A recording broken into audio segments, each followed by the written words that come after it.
Del cielo, por Aristóteles. 7. Libro primero, capítulo 7. No puede haber un número infinito. Concluye. Es necesario, pues, que todo cuerpo sea finito o infinito. Si es infinito, es preciso que conste de partes semejantes o desemejantes, que si está constituido por partes desemejantes, conste o bien de partes específicamente finitas o de partes específicamente infinitas. Es evidente que no puede constar de partes específicamente infinitas si nos es permitido mantener nuestras primeras hipótesis, pues si los movimientos primeros e inmediatos son finitos, es necesario que también las especies de los cuerpos simples sean finitas, ya que el movimiento de un cuerpo simple es también simple. Por otra parte, los movimientos simples son finitos, y es necesario que todo cuerpo natural tenga un movimiento. Pero si el infinito consta de elementos finitos, necesariamente cada una de las partes debe ser finita. Me refiero, por ejemplo, al agua o al fuego. Pero eso no es posible. Hemos demostrado, en efecto, que en el mundo de las cosas reales no existe una pesantez ni una ligereza infinitas. Además, también los lugares de las mismas partes es necesario que sean de una extensión infinita, de manera que también los movimientos de todas ellas serán infinitos. Pero esto es imposible si suponemos que nuestras primeras hipótesis son verdaderas, y que ni lo que se dirige hacia arriba ni lo que tiende hacia abajo puede moverse hacia el infinito, pues no puede producirse lo que no puede experimentar un nacimiento, tanto en el orden de la cualidad, en el de la cantidad o en el del lugar. Y lo explico de esta manera.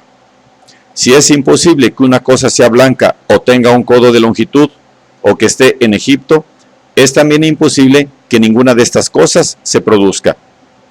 Es, por tanto, imposible ser llevado a un sitio o a un punto al que no puede llegar ningún cuerpo que experimente una traslación. Por otra parte, aunque esté separado, no menos puede el fuego de entre ellos ser infinito. Ahora bien, el cuerpo es aquello que tiene dimensiones en todos los sentidos. Así, pues, ¿cómo es posible que varias cosas sean desemejantes y cada una de estas mismas cosas sea infinita? Pues es preciso que todo infinito lo sea en todos los sentidos. Pero ni siquiera un todo de partes semejantes puede ser infinito, pues en primer lugar no hay otro movimiento fuera de estos. Por tanto, tendrá uno de estos. Pero si se admite esto, se llegará inevitablemente a la existencia de una pesantez y una ligereza infinitas en el orden real de las cosas. Pero no es posible que un cuerpo que se mueve circularmente sea infinito, pues no es posible que el mismo infinito dé vueltas, y no importa que sea esto o sea el cielo lo que llamamos infinito. Se ha demostrado ya que ello es imposible. Pero ni tan siquiera es posible que el infinito experimente ningún movimiento.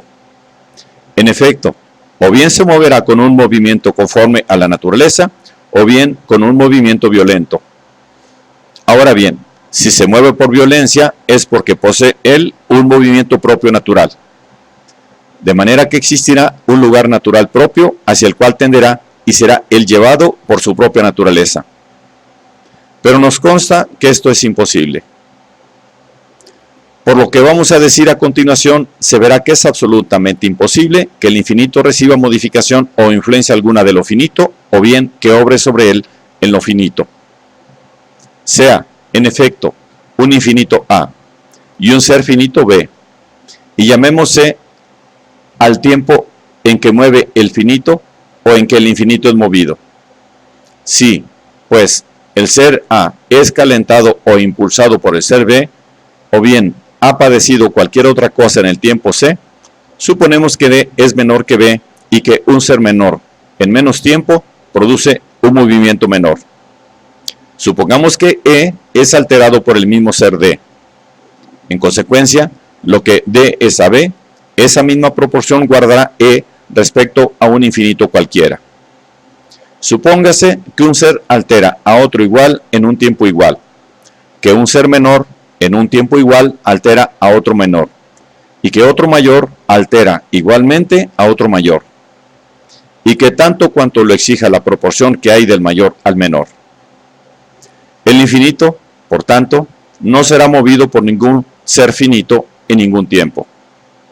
En efecto, un ser menor se moverá durante un tiempo igual gracias a un ser menor, respecto del cual lo que es el sujeto de la proporción será sin duda finito, pues el infinito no puede ligarse al ser finito por ninguna proporción.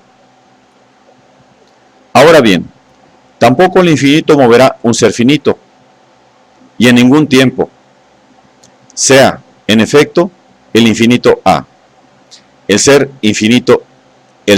finito B y el tiempo C. Así pues, D en el tiempo C moverá un ser menor que B. Le llamamos F, y la proporción que el todo de F guarda respecto de F es la misma que hay entre E y D. Luego, E moverá el mismo BF en el tiempo C. Por consiguiente, un ser finito y el infinito emplean el mismo tiempo en producir una determinada alteración. Ahora bien, esto no es posible. Supusimos, en efecto, que un ser mayor producía una alteración determinada en un tiempo menor. Pero el tiempo tomado hará siempre lo mismo, de manera que no habrá ningún tiempo en el que se produzca el movimiento. Pero no es posible que mueva durante un tiempo infinito, ni que sea movido durante un tiempo infinito, pues un movimiento de esta clase no tiene fin, mientras que la acción y la pasión sí tienen un fin. Tampoco es posible que el infinito reciba alguna modificación de un infinito. Sean, en efecto, tanto A como B, infinitos, y sea CD el tiempo en el cual B recibe una acción de A. La parte E del infinito, supuesto que todo B ha sido modificado, ha recibido la misma modificación, pero no en un tiempo igual. Supóngase, en efecto, que el ser menor es movido en un tiempo menor, y sea E movido por A en el tiempo D. Así, pues, lo que es D respecto de CD, eso mismo es E respecto de una parte finita del ser B. Por tanto, es necesario que éste haya sido movido por A en el tiempo CD. Y supóngase, en efecto, que, movido por el mismo ser, recibe una mayor o menor modificación en un tiempo mayor o menor, divididos este mayor y menor según la proporción que rige los tiempos. Resulta que el infinito no puede ser movido por el infinito en ningún tiempo finito. Luego deberá hacerlo en un tiempo infinito. Pero el tiempo infinito no tiene fin, mientras que lo que es movido lo tiene. Por consiguiente, si todo cuerpo sensible posee una potencia activa o pasiva, o incluso una y otra, es imposible que un cuerpo infinito sea sensible. Ahora bien, todos los cuerpos que están en un lugar son sensibles. Por consiguiente, no habrá, fuera del cielo, ningún cuerpo infinito, y tampoco finito. No habrá, por tanto, cuerpo fuera del cielo, pues de ser inteligible estaría, sin duda, en algún lugar. En efecto, fuera y dentro, dicen, algún lugar. De manera que el cuerpo será sensible y ningún cuerpo sensible está fuera de un lugar. Es posible aducir razones más lógicas en lo que toca a esta cuestión. En efecto, un infinito que conste de partes semejantes no puede moverse circularmente, puesto que el infinito no tiene un punto central. Y, por su parte, lo que se mueve rotatoriamente, se mueve en torno a un centro. Tampoco puede moverse el infinito en línea recta, pues sería necesaria la existencia de un lugar infinito tan grande como aquel al que tendiera naturalmente el ser infinito, y además otro aún de la misma magnitud al que fuera llevado en contra de su naturaleza. Además, tanto si se mueve por su naturaleza en línea recta, como si se mueve en ella por la violencia, sin duda, de uno u otro modo, es preciso que las fuerzas que mueven sean infinitas. En efecto, las fuerzas infinitas pertenecen al infinito, y el infinito posee unas fuerzas infinitas. Con lo cual resulta que también el ser que causa el movimiento deberá ser infinito. Ahora bien, hemos dicho en el tratado en que hemos hablado del movimiento que existe una noción con la que se demuestra que ningún ser finito posee una potencia infinita y que ningún ser infinito posee una potencia finita.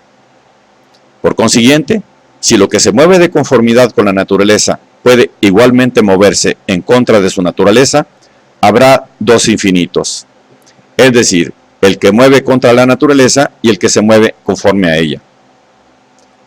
Por otra parte, ¿qué es esto que mueve el infinito?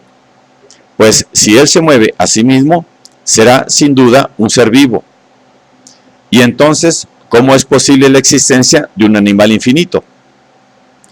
Y si hay otra cosa distinta que lo mueve, habrá entonces dos infinitos. El que mueve y el que es movido, siendo distintas la forma y la potencia.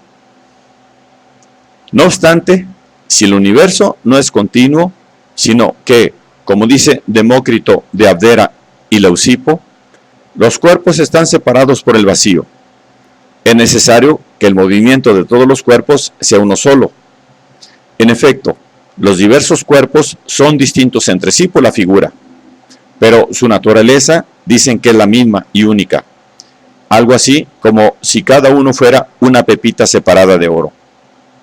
Ahora bien, como hemos dicho, es preciso que el movimiento de todos ellos sea único.